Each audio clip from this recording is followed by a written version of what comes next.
為我真係冇乜時間煲湯，加埋桑黃嗰個效果好顯著，而家仲更加多咗精神同仔仔玩添，咁所以我覺得佢貴得嚟係有理由㗎。Hello， 大家好，我係 Tracy， 一個全職嘅媽咪。36歲嗰年咧，我生 BB 啊，好開心啊，咁係餵母乳嘅。咁有一日咧，我餵下母乳咧，摸到自己個胸部咧一粒兩粒硬硬地嘅嘢喎，唔知咩嚟㗎。咁我就有少少擔心，所以就同媽咪講啦。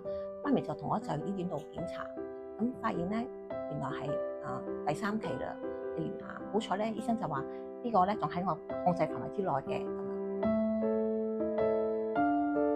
因為我要成日接受化療啦，同埋食標靶藥啊。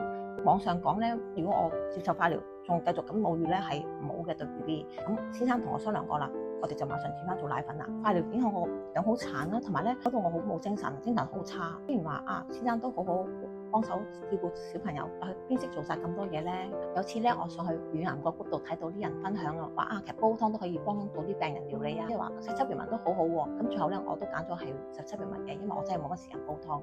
而家我食緊呢隻咧都唔錯㗎，精神狀態都翻嚟。嗰陣時我先生買俾我試嘅，佢上網 search 啲 cancer 嘅資料，佢睇到學祖靈呢隻七片文真係唔錯喎，所以佢買俾我試下。我都食咗一段時間啦。